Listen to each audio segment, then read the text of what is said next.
अस्सलाम वालेकुम क्लास। यकीनन सब लोग खैरियत से होंगे। अल्हम्दुलिल्लाह मैं भी ठीक हूँ, बिल्कुल फर्स्ट क्लास। अच्छा, कल की ही वीडियो का ये कह लें कि कंटिन्यू प्रोसेस है। यानी लास्ट क्लास में हमने जो टॉपिक डिस्कस किया था जिसका नाम था द इंग्लिश लैंग्वेज, यानी कि जो हमारा चैप्टर था द इंग्लिश लैंग्वेज, आज भी हम उसी चैप्टर को मज़ीद आगे लेके चलेंगे। आप लोगों को याद होगा कल हमने आपको द इंग्लिश लैंग्वेज चैप्टर जो है हमारा फर्स्ट ईयर का सिंध बोर्ड का जो चैप्टर है हमारा द इंग्लिश लैंग्वेज, उसके बारे में हमने आपसे बताया था। और हमने आपसे कहा था कि असल में अंग्रेजी का बैकग्राउंड क्या है, और बहुत सारी बातें हमने अभी डिस्कस की थी जो हमने आपको लास्ट क्लास में यकीनन वीडियो में आप लोगों ने देखी होंगी यकीनन। तो आज हम उसी क्लास को, उसी सारी बातों को वहीं से आगे लेके चल रहे हैं। लास्ट टाइम में आप हल्का सा आपको ज़्यादा दे देते हैं, हल्का सा बैकग्राउंड बता देते हैं, फिर उसके बाद वहीं से आगे कंटिन्यू करेंगे इंशाल्लाह ताला। कल हमने आपको क्लियर कर दिया था, हमने कहा था भाई इंग्लिश जो है वो बेसिकली इंग्लिश लैंग्वेज नहीं है। और हमने कल आपको बताया भी था कि देख, जैसे फर्स्ट पैराग्राफ में फर्स्ट लाइन में लिखा हुआ था कि इंग्लिश जो है वो बेसिकली कोई जबान ही नहीं है, कोई लैंग्वेज ही नहीं है, बल्कि अंग्रेजी बेसिकली क्या है। अंग्रेजी जबान बनाने वाले जो है वो बेसिकली कौन है, वो जर्मन थे। और हमने आपको कल बताया भी था कि जर्मन के दो कबीले थे, दो ट्राइब्स थे। एक का नाम था एंग्लो और एक का नाम था सैक्सन, जो आकर एक जगह आकर आबाद हुए थे। और उन दोनों कबाइल की एक खास बात क्या थी कि वो दोनों ही जर्मन कबीले थे, दोनों ही जर्मन लैंग्वेज बोलते थे, लेकिन दोनों का जो डायलेक्ट था, डायलेक्ट से मुराद जैसे हमने कल आपको बताया भी था, first paragraph page number 131 first paragraph की लास्ट सेकंड लास्ट लाइन के अंदर आप देख भी सकते हैं लिखा हुआ है कि it is from these dialects. Dialects का वर्ड इस्तेमाल किया गया। हमने आपको बताया था डायलेक्ट्स बेसिकली किसे कहते हैं। डायलेक्ट्स का मतलब ये होता है कि जबान तो एक ही होती है। मैंने आपको उर्दू की मिसाल दी थी कि उर्दू जो हम बोलते हैं और जो हम किताबों में पढ़ते हैं, बहुत फर्क होता है। हम जो बोल रहे होते हैं बड़ी बहुत बड़ी कॉमन सी उर्दू होती है, लेकिन वो उर्दू जो हम पढ़ रहे होते हैं किताबों के अंदर, वो काफी डिफिकल्ट होती है। तो उसके डिफिकल्ट होने की वजह क्या है कि दोनों जबानें हैं तो एक ही, लेकिन दोनों का डायलेक्ट बिल्कुल क्या है, वो डिफरेंट है। सही। तो ये हमने कल बात आपसे डिस्कस कर ली थी। और हमने आपको बताया था कि ये जो अंग्रेजी जबान कही जा रही है बेसिकली अंग्रेजी जबान नहीं है, ये जर्मन लैंग्वेज थी। इसकी इब्तिदा जो थी वो जर्मन थी। बाद में हमने आपको बताया था फर्स्ट पैराग्राफ में हमने आपको बताया था कि एंग्लो सैक्सन थे जो इसको फाउंडर थे, इसको बनाने वाले थे।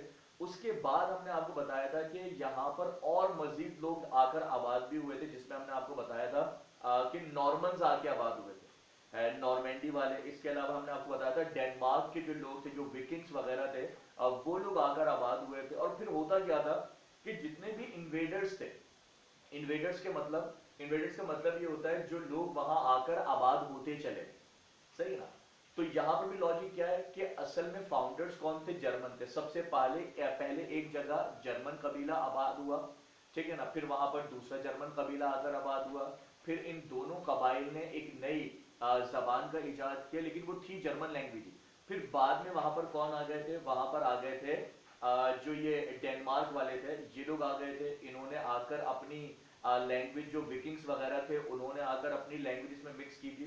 फिर हमने आपको मजीद बताया था कि नॉर्मन्स यहाँ पर आकर आबाद हुए थे। और नॉर्मन्स बेसिकली कौन थे, जो नॉर्मेंडी में रहते थे। और नॉर्मेंडी बेसिकली कहाँ का शहर है, वो फ्रांस का शहर है, सही ना। तो फ्रांस का एक इलाका है जिसको नॉर्मेंडी कहा जाता है। और हमने कल आपको बताया भी था कि फर्स्ट ईयर की बुक में जब हमने काउंट्स रिवेंज पढ़ाया था, आपको प्ले पढ़ाया था, तो उसमें हमने नॉर्मेंडी का जिक्र किया था। कुछ बच्चों को नहीं मालूम होगा क्योंकि उन्होंने पूरा प्ले नहीं पढ़ा हुआ फर्स्ट ईयर का। तो हम फाइनली बता देते हैं कि फ्रांस का एक शहर है नॉर्मेंडी, सही है ना। तो नॉर्मेंडी में जो रहने वाले थे उनको नॉर्मन्स कहा जाता। तो वो लोग वहां पर आबाद हुए थे। और कहने का मकसद ये है कि लोग वहां आकर आबाद होते चले गए और नई नई लैंग्वेजेस क्या होती चली गई, शामिल होती चली गई। यानी इब्तिदा में जर्मन, फिर उसके बाद डेनमार्क, फिर उसके बाद फ्रांस। जाहिर सी बात है फ्रांस में जो लोग थे, नॉर्मेंडी वाले जो नॉर्मन्स थे, वो कौन सी लैंग्वेज बोलते थे, वो फ्रेंच लैंग्वेज बोलते थे, सही ना। तो ये तीन लोग आकर वहां पर आबाद हो गए थे। और उस जबान के, वो जो जबान स्टार्ट हुई थी, वो जो लैंग्वेज स्टार्ट हुई थी, वो तीन तरह से कह लें कि मर्ज हो चुकी थी।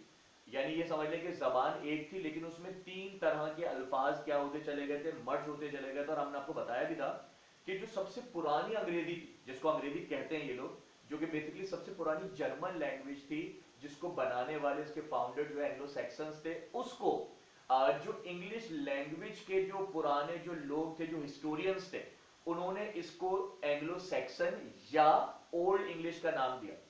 और आप जानते हैं second paragraph page number 131 second paragraph जो है उसकी फर्स्ट लाइन में लिखा हुआ है कि एंग्लो सैक्सन और ओल्ड इंग्लिश, यानी इसको एंग्लो सैक्सन लैंग्वेज भी कहा जाता था और ओल्ड इंग्लिश भी कहा जाता था, यानी कदीम इंग्लिश कहा जाता था। ठीक है, और आपको याद होगा गुज़िश्ता क्लास में जो हमारी लास्ट क्लास गुजरी है उसके अंदर हमने आपको बताया भी था कि जो जर्मन लैंग्वेज थी वो किस तरह की थी और उसको आज की दौर में इंग्लिश में कन्वर्ट कैसे किया गया था, ये हमने आपको सेकंड पैराग्राफ में सारी बातें कल बता दी थी। वो जो थुरफुर वाले वर्ड्स थे वो सर हमने कल आपको डिस्कस कर दिए थे। ठीक है, आज मजीद उसी बात को हम आगे लेके चलेंगे और आज हम डिस्कस करेंगे पेज नंबर 131 का पैराग्राफ नंबर 3। और इस पैराग्राफ नंबर 3 में भी हम आपको बताना चाहेंगे कि बेसिकली ये जबान किस तरीके से रैपिड चेंजेस का शिकार होती चली गई। और आपको हमने कल, आपको याद होगा सेकंड पैराग्राफ की थर्ड लाइन में हमने आपको बताया था कि जो एंग्लो सैक्सन लैंग्वेज थी जिसको हम ओल्ड इंग्लिश भी कहते हैं, जो बेसिकली इंग्लिश नहीं थी, जर्मन लैंग्वेज थी, एंग्लो सैक्सन लैंग्वेज थी, उस जबान का इंप्लीमेंट दुनिया में किया गया था सन 450 में, यानी कि 450 एडी में इसका स्टार्ट किया गया था और एंग्लो सैक्सन तर्ज पर ही, यानी एंग्लो सैक्सन की टून में ही, एंग्लो सैक्सन के वर्ड्स के अंदर ही वो जबान कब तक चलती रही थी, 1150 तक। यानी 450 से स्टार्ट होकर 1150 तक ये जबान ऐसी ही एंग्लो सैक्सन के अंदाज में चलती रही थी, जर्मन्स के अंदाज में चलती रही थी। फिर इसके अंदर जो है ना, इसी एरा के अंदर, इसी दौर के अंदर यहाँ पे डेनमार्क वाले भी शामिल हो गए थे।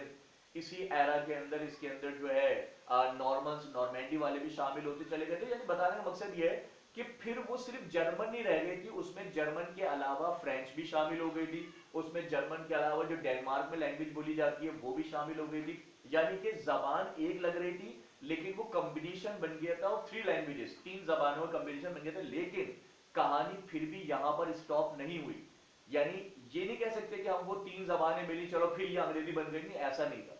उसके बाद भी इसमें काफी सारे चेंजेस आते रहे, तो आज हम आपको बताते हैं वो कौन से चेंजेस थे। अब देखें, फर्स्ट टू सेकंड पैराग्राफ तक, page number 131 first to second paragraph तक हमने 2 पैराग्राफ डिस्कस किए और इन 2 पैराज में हमने आपको सिर्फ 3 लोगों का जिक्र किया। सबसे पहले एंग्लो सैक्सन जो जर्मन्स थे, फिर बाद में उसमें ऐड हो गए कौन, डेनमार्क वाले जो विकिंग्स कहलाते थे। फिर थर्ड नंबर पर उसमें ऐड हो गए थे कौन, वो हो गए थे नॉर्मैंडी वाले, नॉर्मन्स, जो कि फ्रांस के रहने वाले थे, यानी फ्रेंच का भी उसमें आगाज उसमें शामिल हो गई थी जबान। सही, तो ये 3 लैंग्वेज कॉम्बिनेशन बन गया था। फिर उसके बाद क्या हुआ, अब हम आपको बताते हैं उसके बाद क्या हुआ इस लैंग्वेज का हाल। थर्ड पैराग्राफ में देखें, लिखा हुआ है the result of these further invasions, यानी कि ये जो वक्तन फवक्तन इन्वेजन्स होती चली गई। Invasions comes from invader, invader का मतलब जब लोग आकर शामिल होते गए, जाहिर सी बात है जब लोग आकर शामिल हुए तो जबानें भी क्या हुई, वो भी इन्वेजन्स का शिकार हुई। यानी कि उसके अंदर फिर तीसरी, फिर चौथी, फिर पांचवी लाइन या पांचवी लैंग्वेज क्या होती चली गई, वो इन्वेड होती चली गई। तो कहा जा रहा है the result of these further invasions, इन मजीद चीजों के एडिशन के साथ नतीजा क्या निकला, कहते particularly the second by the French speaking Normans in AD 1066 was to modify old English very considerably। अब होता क्या था, होता यह था कि इब्तिदा करी एंग्लो सैक्सन, बाद में आ गए विकिंग्स, उसके बाद कहा जाता है particularly the second by the French speaking Normans in AD 1066, यानी सन 1066 में, 1066 में हुआ क्या, सबसे बड़ी चेंजेस लेकर कौन आए इस जबान के अंदर, वो फ्रेंच लोग लेकर आए। यानी फ्रांसीसी लोगों ने क्या करा, इस जबान को, यानी अपनी फ्रेंच लैंग्वेज को भी उन्होंने क्या करा, इसके अंदर शामिल करा। और कह रहे हैं was to modify old English very considerably. फिर क्या हुआ, ये जो फ्रेंच लोग थे इन्होंने उस पुरानी लैंग्वेज को, उस ओल्ड इंग्लिश को, उस एंग्लो सैक्सन लैंग्वेज को इन्होंने क्या करा, कंसिडरेबली मॉडिफाई, यानी वक्त गुजरने के साथ साथ बहुत तेजी से इन्होंने उस जबान के अंदर क्या किए, चेंजेस किए, उसको मॉडिफाई किया। और कहा जाता है सन 1066 से, यानी कि 1066 से लेकर जो फ्रेंच लोगों ने इसमें अपनी मुदाखलत करना शुरू करी थी जबान में, तो कहा जा रहा है इनकी मुदाखलत से क्या हुआ, बहुत ज्यादा मॉडिफिकेशन आई। और मॉडिफिकेशन किस लिहाज की थी, कि अब वो लैंग्वेज जिसको ओल्ड इंग्लिश कहा जाता था, अब वो ओल्ड इंग्लिश नहीं रही, बल्कि फ्रेंच लोगों ने इसके अंदर कंसिडरेबली यानी वक्तन फवक्तन बहुत तेजी से रैपिडली इन्होंने क्या करा, इन्होंने इसको मॉडिफाई करा, इसको बेहतर बनाया, इसमें चेंजेस किए। और कह रहे हैं and turn it in the course of the next 3 centuries, और कहा जा रहा है जब फ्रेंच लोगों ने इसके अंदर चेंजेस लाए तो वो चेंजेस जो वो लेकर आए, कंसिडरेबली जो चेंजेस लेकर आए, वो अगली कितनी सदियों तक फिक्स कर दिया उन्होंने, अगली 3 सदियों तक, 3 सेंचुरीज तक इन्होंने क्या करा, इन्होंने उसको फिक्स कर दिया। फिक्स करने से मुराद, जैसे मैंने बताया था आपको, सबसे पहले एंग्लो सैक्सन 450 में आगाज किया, 450 से लेकर 1150 तक जो लैंग्वेज चली, जो मेजोरिटी लैंग्वेज चली, वो कौन सी थी, वो एंग्लो सैक्सन यानी ओल्ड इंग्लिश ही चली। उसके बाद डेनमार्क ने भी कंट्रीब्यूशन किया, ज्यादा बड़ा कंट्रीब्यूशन करने वाले कौन थे, वो फ्रेंच थे, यानी फ्रांसीसी लोग थे जिनका ताल्लुक नॉर्मैंडी से था, जो नॉर्मन्स थे। और उन्होंने इस लैंग्वेज में आकर 1066 में यानी 1066 के अंदर इन्होंने बहुत तेजी से अमेंडमेंट की, बहुत तेजी से चेंजेस किए और कंसिडरेबल चेंजेस किए। और ये जो कंसिडरेबल चेंजेस थे, इसकी वजह से क्या हुआ, कहा जाता है इंग्लिश के अंदर बहुत सारी मॉडिफिकेशन लाई गई, उसको बहुत जिद्दत दी गई, और कहा जाता है कि 1066 में जो जिद्दत दी गई उसका इंप्लीमेंटेशन अगली 3 सदियों तक जारी रहा। यानी अगले 3 सदियों तक फ्रेंच लोगों ने अपनी छाप छोड़ दी थी इस जबान के ऊपर, सही। उसके बाद क्या हुआ, जब 3 सदियों तक फ्रेंच लोग इसके अंदर एडिशन करते रहे, मॉडिफाई करते रहे, तो फिर हुआ क्या, ये जबान जिसे हम ओल्ड इंग्लिश कहते थे, जिसे हम एंग्लो सैक्सन इंग्लिश कहते थे, अब ये क्या बनना शुरू हो गई, into a compound language which we know as middle English. भाई जाहिर सी बात है, आपने सारे तालिब इल्म केमिस्ट्री के हैं, तो आप सब ये जानते हैं कि कंपाउंड बेसिकली किसे कहते हैं, जिसमें डिफरेंट एलिमेंट्स मिक्स कर दिए जाए, वो क्या बन जाता है, कंपाउंड बन जाता है। यानी नंबर ऑफ या ग्रुप ऑफ, बल्कि sorry group of many things, किसी भी चीज का एक जो ग्रुप होता है, जैसे क्लास है, आपकी जो क्लास होती है, क्लास में बहुत सारे तालिब इल्म होते हैं, तो बेसिकली वो क्या बन जाता है, एक कंपाउंड बन जाता है, यानी बहुत सारे लोगों का एक मिक्सचर। तो यहां पर भी क्या हुआ, अब जिसे हम एंग्लो सैक्सन कहते थे, जिसे हम ओल्ड इंग्लिश कहते थे, ना वो एंग्लो सैक्सन रही, ना वो ओल्ड इंग्लिश रही, ना वो डेनमार्क वालों की रही, ना वो फ्रेंच लोगों की रही, बल्कि कहा जाता है उसको नाम दे दिया गया एक कंपाउंड लैंग्वेज का। कंपाउंड लैंग्वेज से मुराद क्या है कि उसके अंदर समझ नहीं आ रहा था कि क्या ये जर्मन है, क्या ये फ्रेंच है, क्या ये डेनमार्क वालों की है, क्या ये किसी और की है, क्योंकि उसमें सब कुछ मिक्स कर दिया गया। भाई बिल्कुल ऐसी मिसाल ले लेना आप कि आप सारे जहां की वेजिटेबल्स उठाएं और एक ही जगह पर सारी काट पीट के रख दें आप, तो क्या आप उसे कोई एक पर्टिकुलर वेजिटेबल कह सकते हैं, आप बोलेंगे नहीं सर ये तो कंपाउंड ऑफ वेजिटेबल, यानी कि बहुत सारी सब्जियों का एक कंपाउंड, एक मिक्सचर। तो यहां पर भी क्या था, अब वो जबान जो है जिसको हम एंग्लो सैक्सन कहते थे, अब वो एंग्लो सैक्सन नहीं रही, अब वो ओल्ड इंग्लिश नहीं रही, अब वो फ्रेंच नहीं रही, अब वो डेनमार्क वालों की नहीं रही, बल्कि उसको नाम दे दिया गया क्या, इसको कहा गया भाई ये कंपाउंड लैंग्वेज है। और कंपाउंड लैंग्वेज तो उस दौर में कहा गया था, लेकिन आज जो लैंग्वेज के हिस्टोरियंस हैं उन्होंने कहा है कि हाँ भाई इस कंपाउंड लैंग्वेज को आप नाम दे दीजिए मिडिल लैंग्वेज का, मिडिल इंग्लिश का नाम दे दीजिए, क्योंकि जाहिर सी बात है इब्तिदा की चीजें रही नहीं, सही ना, इख्तिताम अभी हुआ नहीं, तो अभी इसको हम क्या कर लेते हैं, मिडिल का नाम दे देते हैं। तो कहा जा रहा है कि जब से फ्रेंच लोगों ने 3 सदियों तक इसमें मुदाखलत की, यानी 1066 से ऑनवर्ड 3 सदियों तक जब इसमें चेंजेस किए गए, मुदाखलत की गई, मॉडिफिकेशंस किए गए, पॉजिटिव चेंजेस लाए गए, तो कहा जा रहा है इसको फिर हमने नाम दे दिया मिडिल इंग्लिश या कंपाउंड इंग्लिश का।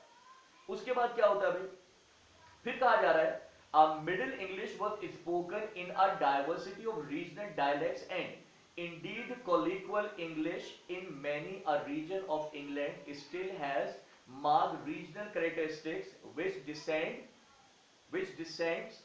from the middle language।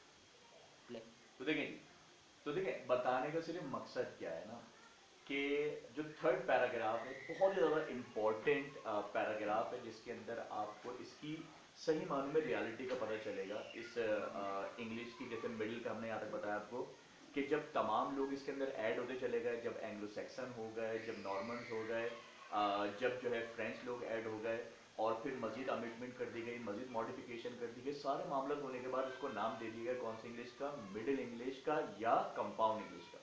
लेकिन कहानी और सिलसिला वहां पे फिर भी नहीं रुका, मजीद आगे लिखते हैं क्या कि middle English was spoken in a diversity of the regional dialects and indeed colloquial language in many a region of England still has marked regional characteristics which descended from the middle English dialect spoken there।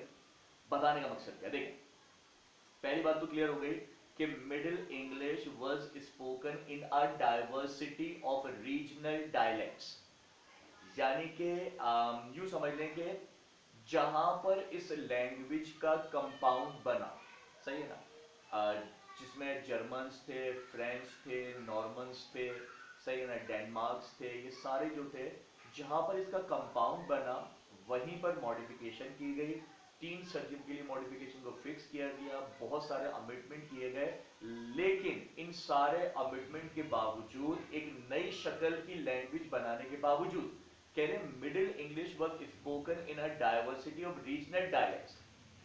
जब इस middle English को लोगों ने बोलना शुरू करा तो एक ही रीजन में रहने वाले लोगों के जो डायलेक्ट्स थे, जो वे ऑफ स्पीकिंग थे, जो लफ्जों के मतलब थे, जो लफ्ज थे, वो एक ही जबान के होने के बावजूद उनके डायलेक्ट्स अलग अलग थे। अब डायलेक्ट्स अलग क्यों थे भाई, सीधी सी बात है, जो भी इंसान फर्ज कर लें, जो लोग जर्मन से बिलोंग करते थे, जो उस कबीले से बिलोंग करते थे, देखो ना नस्ल तो चल रही है ना आगे, तो जो लोग जर्मन लैंग्वेज पे बिलोंग करते हुए आ रहे थे वो तो आज तक क्या बोल रहे थे, सदियां गुजरने के बावजूद, यानी 450 टू 1150 तक आने पर भी वो लोग क्या कह रहे थे, वो कौन सी लैंग्वेज बोल रहे थे, उनका डायलेक्ट क्या था, वो वही अपनी एंग्लो सैक्सन बोला करते थे। इसी तरीके से जब एंग्लो सैक्सन में आकर नॉर्मैंडी वाले ऐड हुए, यानी डेनमार्क वाले ऐड हुए, तो अब जाहिर सी बात है डेनमार्क की नस्ल जो थी, उनकी जो रेस थी वो भी चलती रही। तो फिर कहने का मकसद क्या है, अब जितने भी डेनमार्क वाले थे उन्होंने पूरी तरह से एंग्लो सैक्सन को फॉलो नहीं करा, बल्कि उन्होंने कोशिश करी कि एंग्लो सैक्सन में ज्यादा वो इस्तेमाल किसका करें, वो अपनी डेनमार्क की लैंग्वेज का करें, विकिंग्स को करें। फिर इस तरीके से जब मजीद दौर आगे बढ़ा, सही ना, जब वहां पर फ्रेंच लोग आकर आबाद हुए, तो फ्रेंच लोगों ने भी क्या करा, उन्होंने भी कोशिश करी कि हम अपनी लैंग्वेज को ज्यादा इसके अंदर फोकियत दें, इंपॉर्टेंस दें, और उन्होंने भी क्या करा, उन्होंने एंग्लो सैक्सन को भी बोला, इस्तेमाल करा, लेकिन कम। इसी तरीके से उन्होंने डेनमार्क को भी इस्तेमाल करा, लेकिन कम। लेकिन उन्होंने ज्यादा फोकस किस चीज पर करा, उन्होंने अपनी लैंग्वेज पर यानी फ्रेंच पर फोकस किया। और जितनी भी मॉडिफिकेशन की अब बात कर रहे हैं, तो मॉडिफिकेशन का मतलब ये नहीं है कि पुरानी लैंग्वेज को फेंक दिया उन्होंने, बल्कि कहा जा रहा है पुरानी लैंग्वेज को उन्होंने क्या कर दिया, दबाते चले गए और अपनी लैंग्वेज को क्या करते रहे, सुपीरियर बनाते चले गए। जिस तरह आप सिंपल मिसाल ले लें, आप बड़े हिंद की, जब पाकिस्तान नहीं बना था, सही ना, हिंदुस्तान था, तो वहां पर भी क्या होता था कि मेजोरिटी लोग हिंदूज थे, तो वहां पर जो उस वक्त की नेशनल लैंग्वेज मानी जाती थी वो हिंदी मानी जाती थी। हालांकि उर्दू बोलने वाले लोग भी थे, सही है ना, मुसलमान भी थे, लेकिन उनकी लैंग्वेज को दबाया जाता था और जो मेजोरिटी में थे वो अपनी लैंग्वेज को क्या करते थे, हाईलाइट करते थे। तो बिल्कुल फ्रेंच लोगों ने भी सेम यही पॉलिसी अपनाई कि उन्होंने भी क्या करा, उन्होंने एंग्लो सैक्सन को थोड़ा पीछे छोड़ दिया, डेनमार्क को और पीछे छोड़ दिया, और उन्होंने किसको हाईलाइट किया, उन्होंने फ्रेंच लैंग्वेज को हाईलाइट किया, सही ना। तो बताने का मकसद क्या है, ये जो मॉडिफिकेशन हुई मिडिल इंग्लिश, कह रहे हैं ये बोली तो गई, लेकिन हर रीजन का डायलेक्ट क्या रखा गया, वो डिफरेंट रखा गया। भाई जिस रीजन में ज्यादा लोग एंग्लो सैक्सन दौर के थे, वहां पे वो एंग्लो सैक्सन का डायलेक्ट चलता रहा। फिर जिस इलाकों में, जिस रीजन के अंदर लोग डेनमार्क के जानने वाले या मानने वाले या रहने वाले थे, तो उन्होंने जो है ना अपना डायलेक्ट लेके चले। फिर जिन रीजन्स के अंदर, जिन खित्तों के अंदर, जिन इलाकों के अंदर कह लें कि ये जो फ्रेंच लोग थे, जो रहने वाले थे, जो फ्रेंच कल्चर था, उन्होंने अपनी जबान को फौकियत दी। तो कहने का मकसद ये, हर इंसान ने अपनी जबान के डायलेक्ट को कायम रखा, यानी तर्ज को कायम रखा, ठीक है, यानी हर इंसान ने कोशिश ये करी कि अपनी जबान को बोला जाए, सही। तो फिर क्या हुआ, कहा जा रहा है फिर ये जो मिडिल इंग्लिश थी, हर रीजन के अंदर डिफरेंट डायलेक्ट्स के अंदर बोली जाने लगी। Indeed, colloquial English in many a region of England still has marked regional characteristics which descended from the Middle English dialect spoken there. अब हुआ क्या? कहा जा रहा है कि इन डाइवर्सिटीज की वजह से, इन वेरिएशंस की वजह से जो कि डायलेक्ट्स में पाई जा रही थी, उनके तलफ्फुज में पाई जा रही थी, तो कह रहे colloquial English in many a region of England still had marked regional differences. तो कह रहे हैं कि इंग्लिश जो लोग थे, जो इंग्लैंड में रहने वाले लोग थे, इन मेनी अ रीजन, चाहे वो इंग्लैंड के बहुत सारे अलग अलग इलाकों में क्यों ना रहते हो, कह रहे from the middle English dialect spoken there, जितने भी लोग बोलते थे वहां पर मिडिल इंग्लिश को बोला करते थे, जो भी उनका डायलेक्ट हुआ करता था, तो ज्यादातर लोगों ने क्या करा, इन्होंने उस ओल्ड इंग्लिश को क्या करा, डिसेंड करते चले गए। सही ना? यानी यूं समझ ले, जिसका जैसे मूड हुआ, जिसको जो पसंद आया, जिसको जिसमें आसानी हुई, उसने उस डायलेक्ट को अपनाया और उस जबान को वो आगे लेकर चलते चले गए। सही। अच्छा, फिर सेंस क्या है? सेंस ये है कि सर, अगर किसी भी लैंग्वेज में, किसी वर्ड्स के अंदर, किसी की विकैबुलरी के अंदर इतने रैपिड, इतने सर्टेन चेंजेस होंगे, तो फिर लिटरेचर का क्या करेंगे? भाई सीधी सी बात है, आप देखें ना, कोई भी किताब अगर पब्लिश की जाती है तो उसको पब्लिश करने से पहले उसकी ढेरों तरीके से प्रूफ रीडिंग की जाती है। प्रूफ रीडिंग करने के बाद फिर डिसाइड होता है कि हाँ यार, ये किताब बेहतरीन है, ये सब कुछ सही लिखा हुआ है, अब इसे हम पब्लिश कर देते हैं। अब आप खुद सोचे ना, अगर इतना सारा आप लिटरेचर पब्लिश करें और इतना सारा लिटरेचर पब्लिश करने के बाद थोड़े ही अरसे में ऐसा हो कि लैंग्वेज में चेंजेस आ जाए, तो क्या आप हर 2 साल के बाद लिटरेचर पुराना फेंक देंगे, नया लिटरेचर छापेंगे, नई जबान में छापेंगे, नए तरीके से छापेंगे? तो ऐसा नहीं हो सकता। सही ना? तो लॉजिक क्या अपनाई गई? देखिए आगे लिखा हुआ है, however the written English of literature, journalism, public affairs and commerce has for centuries been almost uniform. यानी कि जबानी कलाम में तो बहुत सारे चेंजेस आते चले गए, लेकिन जो लिटरेचर वाले लोग थे, जो किताबें वगैरह थी, जो लिटरेचर था, जर्नलिज्म था, जो जैसे ही जर्नलिज्म से मुराद ये जो अखबारात वगैरह होते हैं, जो इनके मामलात होते हैं, पब्लिक अफेयर्स के जो इश्यूज होते हैं, कॉमर्स जो होती है, जो बिजनेस है, इन सब की तमाम चीजों को क्या रखा गया, has for centuries been almost uniform. यानी कि जितने भी चेंजेस आते गए वो जबानी जबानी आते गए, लेकिन रिटन फॉर्म में एकदम चेंजेस नहीं लाए, क्योंकि जाहिर सी बात है, इतना सारा लिटरेचर दोबारा से बनाना, एक नई लैंग्वेज में कन्वर्ट करना बहुत मुश्किल होता था। तो कहा यह जाता है कि हाँ, लैंग्वेजेस के अंदर वेरिएशन तो आए, डायलेक्ट्स तो चेंज हुए, हर इंसान ने अपनी अपनी मनमानी तो चलाई। सही ना? एंग्लो सैक्सन को मिडिल इंग्लिश तो बना दिया, मिडिल इंग्लिश को मॉडिफाइड इंग्लिश तो बना दिया, लेकिन अब इतना रैपिड चेंजेस होंगे तो हम लिटरेचर को इतनी जल्दी कैसे चेंज करेंगे? मिसाल के तौर पर लॉ की बुक्स होती हैं, कानून की जो किताबें होती हैं, अब वो किताबें आज से 20-20, 30-30, 40-40 साल पुरानी किताबें पब्लिश हुई हैं, क्योंकि जाहिर सी बात है, लॉज जो होते हैं वो कोई रोजाना चेंज थोड़ी होते हैं, और लॉज को दोबारा दोबारा थोड़ी लिखा जाता है। आप देखें ना, आज भी हमारे यहाँ ऐसी किताबें पढ़ाई जा रही हैं जैसे कि 1973 का आइन पढ़ाया जा रहा है हमारे, सही है ना, पुराने पुराने कॉन्स्टिट्यूशन पढ़ाए जा रहे हैं, सही है ना। तो अब ये सब कैसे चल रहा है? ये वही चीजें अभी तक कॉपी की हुई हैं, उसको मजीद अमेंड नहीं किया। अब सपोज करें अगर लैंग्वेजेस के अंदर इतने रैपिड चेंजेस होना शुरू हो जाएंगे, तो फिर ये लिटरेचर का क्या होगा? लिटरेचर से मुराद इंग्लिश की नहीं, लिटरेचर से मुराद हर लिखी हुई चीज लिटरेचर में आती है। सही ना? चाहे वो जर्नलिज्म हो, चाहे वो कॉमर्स हो, चाहे वो बिजनेस हो, चाहे वो कह लेंगे लिटरेचर हो, आपका पब्लिक अफेयर्स की बुक्स हो, नॉवेल्स हो, प्लेज हो, फिक्शंस हो, ये हो, वो सब लिटरेचर में आता है। तो इतना रैपिड चेंजेस लाना बहुत मुश्किल था। बहरहाल जैसा भी हुआ, लेकिन उस दौर के लोगों ने एक बात पे यूनाइट रहे कि उन्होंने आपस की वजह से, आपस के डायलेक्ट्स की वजह से जो है ना, उन्होंने जो है वो चेंजेस नहीं लाए। सही ना? तो चेंजेस क्यों नहीं लाए? चेंजेस सिर्फ जबानी कलाम में लाए, लिटरेचर में चेंजेस नहीं लाए, क्योंकि जाहिर सी बात है, इतना लिटरेचर लिखना आसान नहीं होता। बात फिर क्या हुआ आगे हम आपको बताते हैं। कहा जा रहा है कि an Englishman's speech will often tell you where he was born and brought up, but if he is well educated, his writing really will. अब देखिए इस लाइन के अंदर कितनी अहम बात बता दी।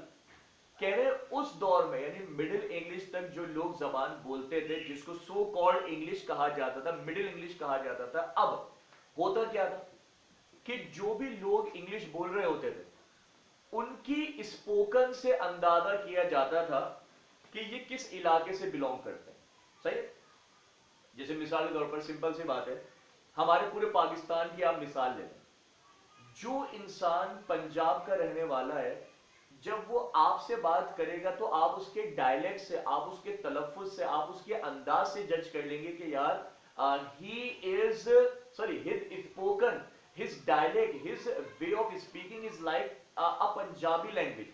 तो आप फौरन जज करेंगे यार he must be from Punjab side. अगर सपोज करें कि कोई केपी से बिलोंग करता है, ठीक है ना, जब आप उससे बात करेंगे तो उसके एक्सेंट से, उसके अंदाज से, उसके गैस्चर से आपको पता चल जाएगा ही बिलोंग्स टू केपी। सही ना? या कोई बंदा अगर सिंध से बिलोंग करता है तो आपको उसके डायलेक्ट से, उसके स्पोकन से अंदाजा हो जाएगा कि ही बिलोंग्स टू सिंध। या कोई अगर है ना बलूचिस्तान से बिलोंग करता है तो आपको उसके डायलेक्ट से, उसके वे ऑफ स्पीकिंग से अंदाजा हो जाएगा कि he belongs to this area. या अगर कोई बंदा कराची से बिलोंग करता है, कराची का जब बंदा स्पोकन करेगा तो आप उसकी जबान को समझकर देख सकते हैं, उसके डायलेक्ट से अंदाजा कर सकते हैं कि ही बिलोंग्स टू कराची। क्योंकि हर जगह का डायलेक्ट क्या होता है वो काफी डिफरेंट होता है। और इनके दौर में भी क्या हुआ, इनके दौर में भी ये हुआ कि डायलेक्ट्स जो था, डायलेक्ट्स की वजह से लोगों को पहचाना जाने लगा। यानी कि एक तरह की अंग्रेजी नहीं थी, एक तरह की इंग्लिश नहीं। देखिए लिखा हुआ भी है, an Englishman's speech will often tell you. अक्सर क्या होता था कि हम किसी भी अंग्रेज को जानने के लिए कि ये कहां से बिलोंग करता है तो हम उसकी स्पीच, उसकी बातें सुनते थे। और कह रहे जब वो बोलना शुरू करता था तो हम जज कर पाते थे कि where he was born and brought up. हमें उसकी बातों से अंदाजा हो जाता था कि ये किस शहर में, किस इलाके में, किस रीजन में पैदा हुआ है। क्योंकि उसका जो जबान में असर होता था वो उसके अपने रीजन का होता था, अपने इलाके का होता था। सही ना? तो उसकी स्पीच से, उसकी बातों से हम जज कर पाते थे कि ये कहां से बिलोंग करता है, ये फला रीजन से बिलोंग करता है। ठीक है? यानी देखिए अंग्रेजों को भी कहा जा रहा है कि अंग्रेज भी बेसिकली किसी एक पर्टिकुलर जगह के बिलोंग नहीं करते थे, क्योंकि वो भी डिफरेंट एरियाज में फैले हुए थे। तो हर एरिया की, हर रीजन की जो लैंग्वेज थी वो क्या थी, वो डिफरेंट थी। और उनके अंदाज को कैसे पता चलता था कि ये कहां से बिलोंग करते? जब वो बोलना शुरू करते थे तो उनकी बोलने के लफ्जों से, उनके वर्ड्स के मीनिंग से, उनके डायलेक्ट से, उनके तलफ़ुज़ से अंदाजा हो जाता था कि he belongs to that area और he belongs to that area. अच्छा जी, एक और बात है, फिर कहा जा रहा है if he is well educated his writing really well. अच्छा, अगर वो इंसान, जो भी इंग्लिश पर्सन था, वो कहीं से भी बिलोंग करता है, अगर वो एजुकेटेड बंदा है और ज्यादा बातचीत नहीं कर रहा, सही ना, लेकिन जब वो लिखना शुरू करेगा, जब वो राइटिंग करना शुरू करेगा तो आप उसकी राइटिंग से भी उसे जज कर, क्योंकि राइटिंग मतलब ना, राइटिंग में भी तो इंसान वही लिखेगा ना जो लैंग्वेज होगी उसकी। सही है ना? तो उसी तरीके से, यानी कि नॉर्मल लोगों को हम उसके स्पोकन, उसके डायलेक्ट से जज कर पाते थे कि ये कहां से बिलोंग करता है। और जो एजुकेटेड लोग होते थे उनकी लिखाई से भी अंदाजा हो जाता था कि he belongs to that area और अदर एरिया। ठीक है? अच्छा जी, इसके अलावा मजीद क्या, देखिए जी, एक छोटी सी और बात हम आपसे कहते हैं, चैप्टर तो बहुत बड़ा है, सही ना, बहुत सारे इसमें पॉइंट लगने वाले हैं। ठीक है ना? तो आगे एक लाइन और पढ़ते हैं, उसके बाद इंशाल्लाह इसको वाइंड अप करते हैं। सही ना? क्योंकि ज्यादा बड़ी वीडियो बनाने में, फिर उसको अपलोड करने में प्रॉब्लम होती है। तो कह रहे हैं all the English in this book is in what may be called standard English. अब आपको क्लियर कर दिया, अब आपको उन्होंने क्लियर क्या कर दिया कि आज के दौर में, इस 21st सेंचुरी में जो आप इंग्लिश बोल रहे हैं, आज के दौर में आपको उन्होंने क्लियर कर दिया कि 21st सेंचुरी के अंदर आज आप जो इंग्लिश बोल रहे हैं, ना ये एंग्लो सैक्सन इंग्लिश है, ना ये ओल्ड इंग्लिश है, ना ये मिडिल इंग्लिश है, ना ये कंपाउंड इंग्लिश। क्योंकि जाहिर सी बात है इंग्लिश के कई रंग बदल चुके हैं, कुछ नहीं तो कम से कम सैकड़ों रंग बदल चुके हैं इंग्लिश के। और आज आपके सामने जो लिटरेचर में नजर आ रही है ये आम जबान नहीं है, बल्कि इसे उन्होंने क्या नाम दे दिया, इन्होंने कहा this is the standard of English. यानी कि ये अंग्रेजी जबान का स्टैंडर्ड, यानी इस इंग्लिश को कौन सी इंग्लिश कहा जाता है, स्टैंडर्ड इंग्लिश। ठीक है जी? तो इंशाल्लाह इस क्लास को हम मजीद कंटिन्यू करेंगे और बहुत सारे इंपॉर्टेंट फैक्ट्स बताएंगे आपको इंग्लिश के बारे में। सही है ना? तो अगली क्लासेस के लिए वेट कीजिएगा, हम आपको नेक्स्ट वीडियोस जो है वो सेंड करेंगे मजीद। सही ना? हर वीडियो को बनाने में थोड़ा टाइम लगता है, बनाने के बाद जो है ना उसको अपलोड करने में टाइम लगता है। तो इंशाल्लाह ये वाली वीडियो भी क्या हो जाएगी, कुछ आवर्स के बाद जो है वो अपलोड हो जाएगी। तो आपसे गुजारिश ये है कि आप लोगों को हम इसका लिंक शेयर कर देंगे, हर वीडियो का हम आपको लिंक शेयर करेंगे, सही ना। और वो हर वीडियो के साथ जो है वो जो कोचिंग की तरफ से आपको जो है ना भेज दिया जाएगा।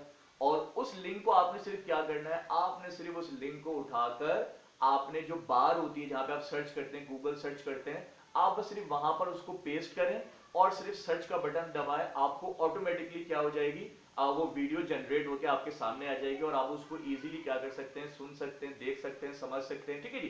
तो इंशाल्लाह विल कंटिन्यू, मजीद क्लास को आगे लेके चलेंगे और इन्हीं टॉपिक्स को, इसकी और पैराग्राफ, यानी हर पैराग्राफ में नई नई बातें तो हम इंशाल्लाह ताला अगली क्लास में डिस्कस करेंगे, ठीक है जी। अल्लाह हाफिज।